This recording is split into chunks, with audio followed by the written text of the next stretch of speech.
नमस्कार दोस्तों। आज हमारे बीच में कांग्रेस कार्य समिति के सदस्य हैं और एनएसयूआई के प्रभारी हैं कन्हैया कुमार जी। वो आज युवाओं से जुड़े हुए मुद्दे पर, जो ज्वलंत मुद्दा है देश का, उस पर आपसे बात करेंगे। मैं उनसे अनुरोध करूंगा कि सीधा आपसे बात करें।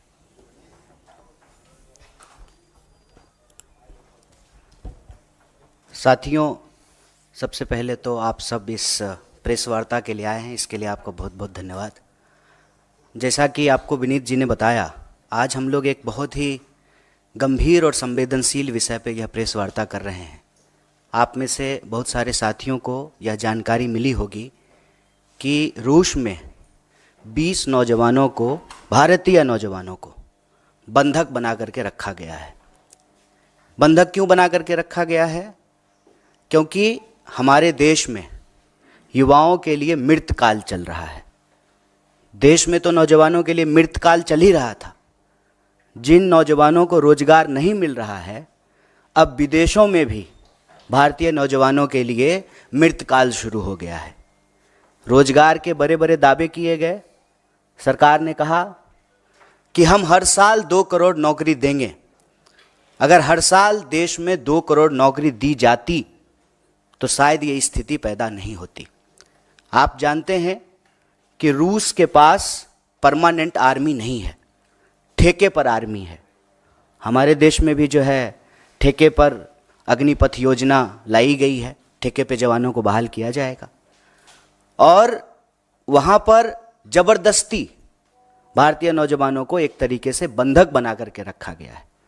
उसमें से सिविलियन वर्क में गुजरात का एक नौजवान, नोट कीजिएगा, गुजरात मॉडल, गुजरात का एक नौजवान, उसकी दुखद मौत हो गई है। और इस संवेदनशील विषय पर चारों तरफ चुप्पी है। होता है ना कि मोबाइल में एक वाइब्रेशन मोड होता है और एक साइलेंट मोड होता है। तो जब प्रचार की बात आती है, फोटो ऑप का बात आता है, तो प्रचार मंत्री सक्रिय हो जाते हैं, वाइब्रेशन मोड ऑन हो जाता है। और देश से जुड़ा हुआ कोई विषय हो, नौजवान से जुड़ा हुआ कोई विषय हो, तो साइलेंट मोड पे चले जाते हैं। ये कितनी गंभीर विषय है कि देश में अगर देश के नौजवान अपने देश के लिए शहादत दे रहे हैं, जान दे रहे हैं, तो यह बात समझ में आती है कि यह देशभक्ति है। राष्ट्र के लिए जो है आप अपनी जान दे रहे हैं।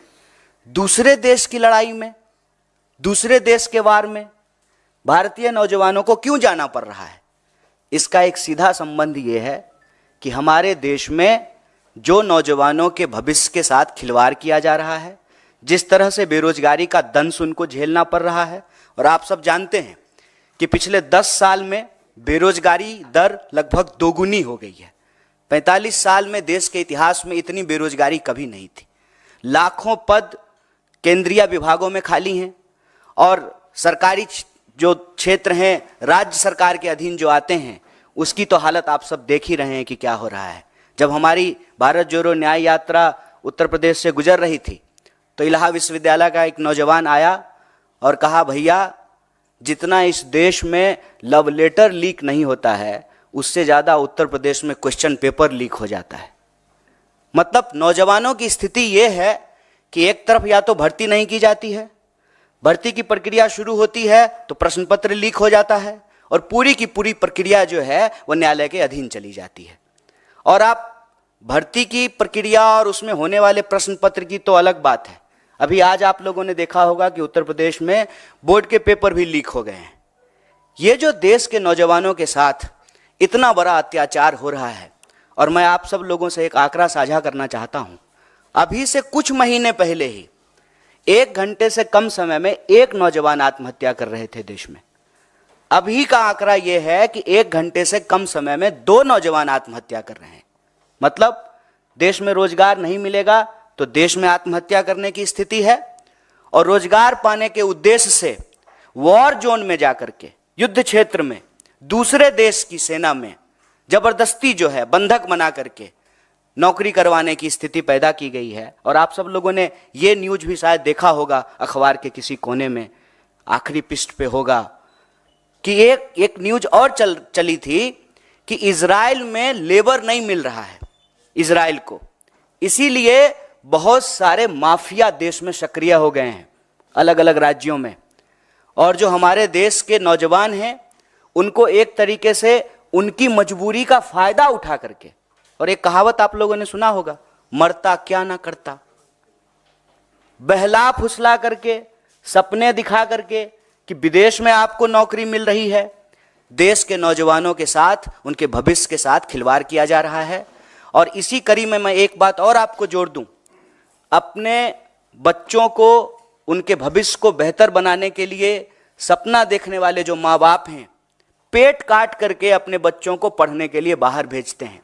और आए दिन यह खबर सुनने को मिलती है फिर से अखबार के किसी आखिरी कोने में कि कभी अमेरिका में जो है किसी नौजवान को किसी यूनिवर्सिटी में मार दिया गया है, भारतीय नौजवान को, कभी ऑस्ट्रेलिया में मार दिया गया है, कभी यूरोप के किसी कोने में मार दिया गया है। और इन सब के बीच दावा क्या किया जाता है?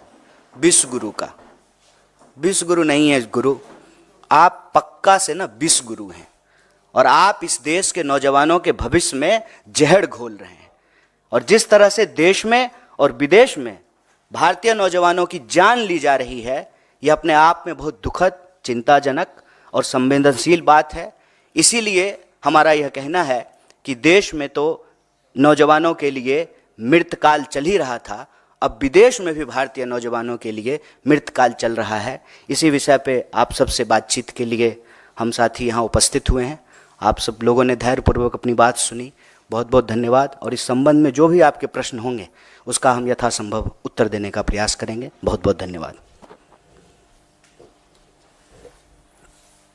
आपसे अनुरोध है कि इसी इशू पे जो भी प्रश्न है पूछिए, बहुत ज्वलंत मुद्दा है आपके प्रश्न का। रूस में जो आप बता रहे हैं 20 भारतीय नौजवानों को बंधक बनाया हुआ, क्या ये भी कॉन्ट्रैक्ट आर्मी में ही है वहां पर जहां पर बंधक बनाया हुआ है? इसमें थोड़ा सा विस्तार से बताएं। देखिए, इसको हम लोग, इसके दो पहलू हैं। पहला तो कोई अपना घर बार छोड़ करके कहीं और काम करने के लिए क्यों जाता है, जब आपको अपने घर बार में रोजगार नहीं मिलता है। जैसे मैं बिहार से हूँ सर, हम लोगों को पढ़ने के लिए, इलाज कराने के लिए, हनीमून मनाने के लिए, काम करने के लिए, हर चीज़ के लिए बाहर जाना पड़ता है। क्यों? क्योंकि हमारे राज्य में अवसर नहीं है, ये सच बात है। वरना अपना घर बार छोड़ करके क्यों आएगा कोई? पंजाब का कोई व्यक्ति तो बिहार में जाकर के धान काट नहीं रहा है, बिहार का ही लोग जाकर के काट रहा है। तो पहला मसला ये है कि अपने देश में, इस देश के नौजवानों के लिए रोजगार नहीं है, ये सबसे प्रमुख बात है। दूसरा, फिर मरता क्या ना करता, जो काम मिल जाए सर। यहीं हमारी यूनिवर्सिटी के पीछे जो है बहुत सारी एम्बेसी है, लोग जो है रात को 2 बजे से लाइन लगाते हैं वीजा लगवाने के लिए। 2 बजे से 8.5 लाख लोगों ने जो है इंडियन पासपोर्ट छोड़ दिया है। कहते हैं कि जो है विश्व में डंका बज रहा है, 8.5 लाख लोगों ने जो है इंडियन पासपोर्ट छोड़ दिया है। फिर जहां जो काम मिल जाए, और ठेके पे बाहर में आर्मी में भर्ती की जाती है। हमारे देश में नहीं की जाती थी, अब की जाएगी, अभी इसकी शुरुआत हो गई है, तो की ही जाती है। इजराइल का मामला अलग है, इजराइल में आर्मी में नहीं, दूसरे काम के लिए, डिफेंस से रिलेटेड नहीं बल्कि और दूसरे सिविलियन काम के लिए जो है भारतीय नौजवानों को अलग अलग कंपनियां जो है देश के अलग अलग शहरों में सक्रिय है। किसी ना किसी कोने में जो है तुरंत आइए, मिनटों में वीजा पाइए के विज्ञापन के साथ जो है दुकान खुले हुए हैं। और भारतीय नौजवान जो है उसमें किसी तरीके से चाहते हैं कि हमको देश में कोई अवसर मिल नहीं रहा है, तो विदेश में कोई अवसर मिल जाए, वो उसके तहत जो है बाहर चले जाते हैं। और वहाँ जाकर के जब उनके साथ कुछ बुरा होता है, वो फंस जाते हैं, तो उसकी कोई जिम्मेवारी नहीं है, उसकी कोई अकाउंटेबिलिटी नहीं है।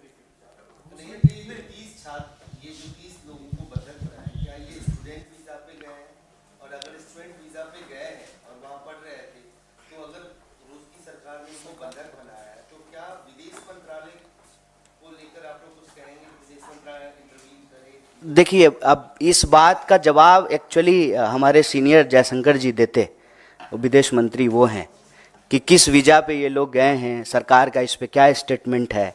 हम तो जो है इस देश का जिम्मेदार विपक्ष होने के नाते सरकार से यही सवाल कर रहे हैं कि भारत का कोई भी नागरिक दुनिया के किसी हिस्से में अगर मुश्किल में है तो उसको उस मुश्किल से निकालना सरकार की जिम्मेवारी है। और हम आपको याद दिला दें, यही प्रचार भी तो किया गया था।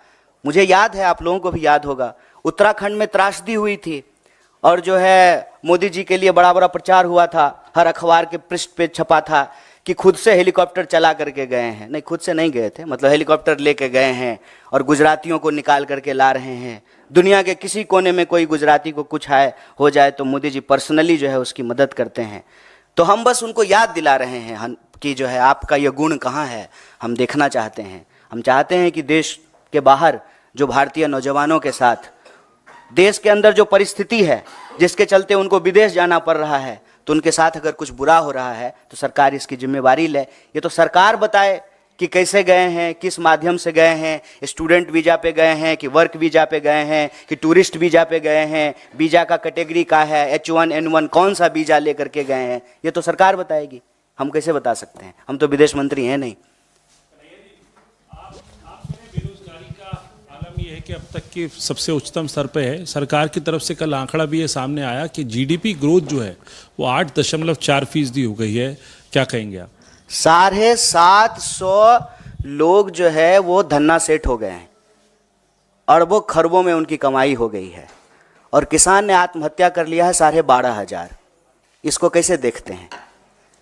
जीडीपी ग्रोथ हो रहा है, अच्छी बात है, विकास दर बढ़ रहा है, बहुत अच्छी बात है, लेकिन अगर बेरोजगारी दर बढ़ रहा है तो चिंता की बात है, महंगाई बढ़ रही है तो चिंता की बात है, नौजवानों की आत्महत्या दर बढ़ रही है तो चिंता की बात है, महिलाओं के ऊपर होने वाले अपराध अगर बढ़ रहे हैं तो चिंता की बात है, मजदूरों को अगर मजदूरी नहीं मिल रही है, ये अपना ही पैसा, आपका अपना पैसा, आपकी कमाई का एक हिस्सा काट करके सरकार के खाते में आपने जमा किया है, और जब बेटी का शादी है, मकान बनाना है, बच्चा को पढ़ाना है, कहीं एडमिशन लेना है, तो पीएफ का पैसा निकालने के लिए जा रहे हैं तो पैसा नहीं निकल रहा है।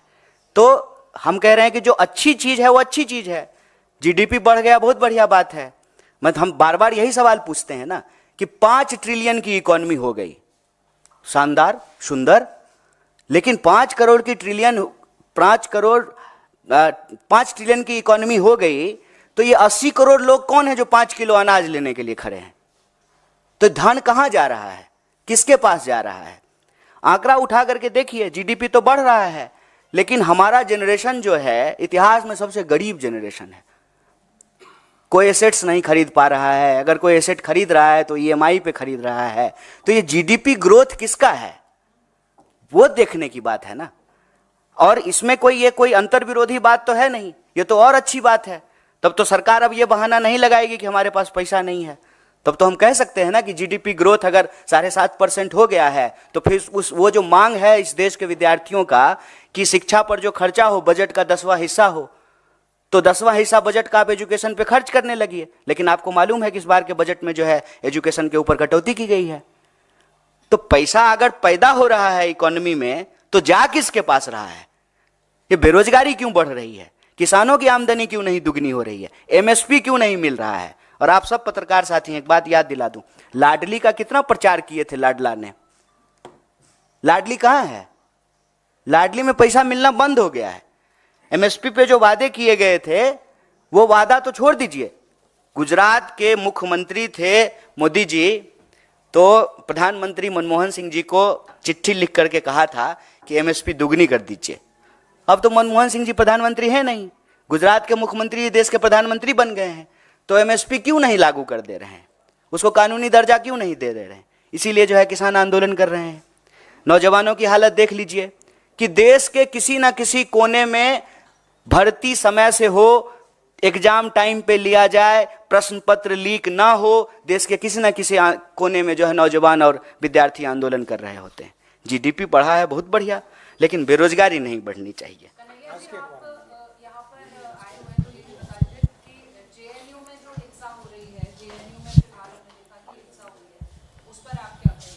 तो हिंसा कहीं भी हो, बीएचयू में हो कि जेएनयू में हो कि एएमयू में हो, हिंसा अच्छी बात नहीं है। किसी को भी हिंसा नहीं करनी चाहिए। देश में कानून व्यवस्था है, जैसा कि पिताजी जो है मुख्यमंत्री गृह मंत्री हैं, तो लॉ एंड ऑर्डर है। ये तो कहीं भी हिंसा क्यों हो, हिंसा होने की जरूरत क्या है? प्रधानमंत्री ने अपने चुनावी जो जनसभाएं वो ऑलरेडी शुरू कर दी और सीईसी में बैठक चली बड़ी लंबी और बहुत ही जल्द इसमें कौन सी नई बात है मैडम कि उन्होंने चुनावी सभा शुरू कर दी? वो चुनावी मोड पे ही रहते हैं। 400 पार की बात करिए बीजेपी, आपको क्या लग रहा है कांग्रेस पार्टी का? मैडम एक बात बताइए, अब की बार 400 पार अगर हो जाता तो एन केन प्रकारेण किसी को भी, आपको मालूम है बीजेपी ने आज किसको उड़ीसा में ज्वाइन कराया है? एक बीजेडी का एमएलए जो भाजपा कार्यकर्ताओं के ऊपर गाड़ी चढ़ा दिया। एक तो मुझे नहीं मालूम कि आजकल के नेताओं को गाड़ी चढ़ाने का क्या शौक है। वो टेनी जी का बेटा किसानों पे गाड़ी चढ़ा दिया था। तो ये बीजेडी का जो नेता है वो बीजेपी के कार्यकर्ताओं पे, और जो है प्रधानमंत्री जी चुनावी सभाओं में जाकर के कहते हैं कि भाजपा कार्यकर्ताओं की पार्टी है। उनके कार्यकर्ता के ऊपर जो गाड़ी चढ़ा दिया उसको ज्वाइन करा लिया है। क्यों? 400 पार को लेकर के इतना कॉन्फिडेंट होते तो किसी भी स्तर पे जाकर के समझौता करते। अभी आपने देखा कि बिहार में जो है नीतीश कुमार को लेकर के क्या क्या बोलते थे, और अभी जो है सब एकदम सब बढ़िया, एकदम स्वीट स्वीट सा हो गया है।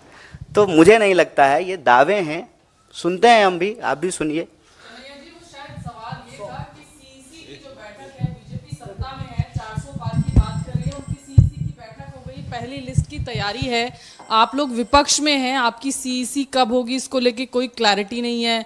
अलायंस टीएमसी के साथ वेस्ट बंगाल में होगा नहीं होगा, इस पर ये भी चिंता संशय है बना आपको हुआ है। हमारी, बड़ा अच्छा लगा सुन करके। कांग्रेस कवर करते हैं ना, कितनी इसलिए चिंता आपसे करते सवाल हैं कर आप सकते हमारी, हैं। बहुत बहुत अच्छा लगा। आप लोग कितना चिंतित हैं हम लोगों के लिए, बहुत अच्छा लगा, बहुत धन्यवाद।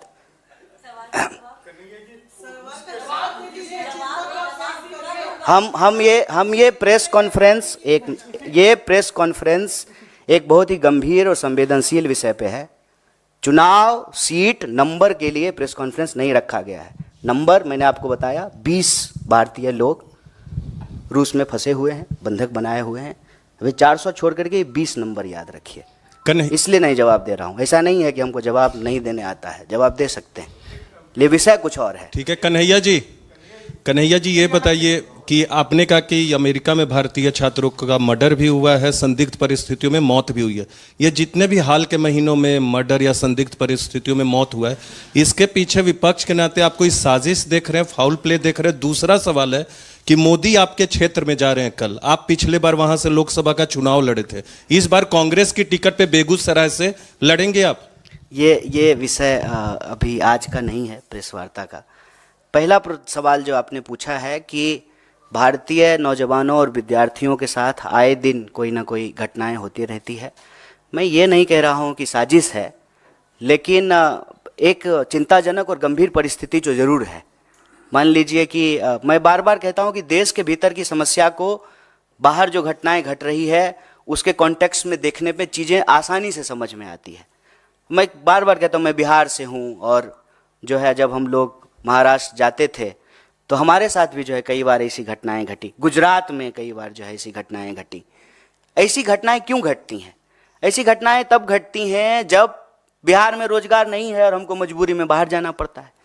वैसे ही भारत में अगर रोजगार की स्थिति होती तो भारतीय नौजवानों को बाहर नहीं जाना पड़ता। पहली बात तो ये। दूसरी बात, जब हम कहीं जाते हैं तो आउटसाइडर्स को लेकर के एक इनसिक्योरिटी होती है स्वाभाविक रूप से, और कैंपेन भी यही किया जाता है। आप लोग अक्सर सुनते होंगे कि बाहर का लोग आकर के रोजगार ले लिया है, बाहर का लोग आकर के यूनिवर्सिटी में हॉस्टल को कब्जा कर लिया है, यूनिवर्सिटी को कब्जा कर लिया है।